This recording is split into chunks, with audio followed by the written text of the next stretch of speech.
Avec 3 défaites et 2 nuls, le promu palois est toujours en quête de sa première victoire en Ligue 2 BKT. Les hommes de Didier Tolo vont tenter de l'accrocher ce soir au Hameau face à Nancy. Mais pour ce faire, il faudra être plus efficace devant le but et faire montre de plus de justesse offensive. Un petit but seulement a été inscrit par les Palois en 5 rencontres. Sipo et Lanterne Rouge. La SNL n'est pas très loin, 17ème avec 2 points de plus. Simplement, les Nancéens maillot blanc qui se procure une première situation avec cette frappe contrée qui va ensuite filer. La réaction des Palois sur coup de pied arrêté, ça passe juste au-dessus du but de Martin Sourzac, titulaire à la place de Baptiste Valette. À la 40e minute, Souleymane Karamoko va marquer contre son camp. Le centre de Scaramozzino est poussé donc dans son propre but par Souleymane Karamoko. À ce moment-là, les Nancéens évoluaient déjà en infériorité numérique puisqu'à la demi-heure, Ogou Akishi, l'Ivoirien, a été exclu par monsieur Gayoust. Et les Palois en ont donc profité en multipliant les centres, en s'invitant plus souvent dans la moitié de terrain des Lorrains. 1-0 à la pause pour Pau.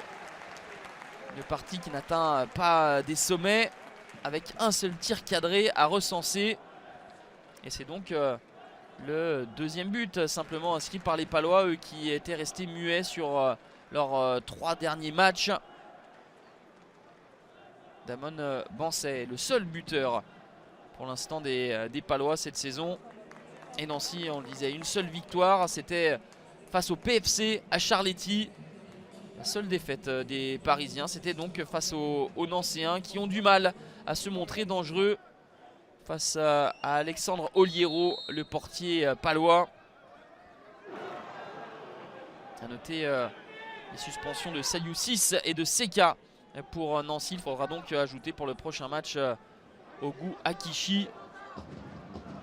Nancy, malgré son infériorité numérique, essaye de tenir le ballon, essaye de pousser pour égaliser. La frappe lointaine et qui va filer à côté du but d'Alexandre Oliero. A noter la sortie à l'heure de jeu de Ryan Philippe, le jeune joueur de 19 ans prêté par Dijon pour l'entrée de Yanis Barka. Et Yanis Barka, c'est lui qui à la 86e minute va égaliser. Deuxième réalisation pour Yanis Barka. Le très bon travail de Vini Triboulet, entré lui aussi en cours de jeu. Les choix payants de Jean-Louis Garcia permettent à Nancy d'égaliser en toute fin de rencontre. Un but partout, ce sera le score final, on va en rester là. Pau passe tout près de sa toute première victoire en Ligue 2 BKT, mais se fait rejoindre par une formation nancéenne qui n'a rien lâché et arrache le point du nul dans les derniers instants. Pau reste dernier, Nancy 2 points devant à la 16e place.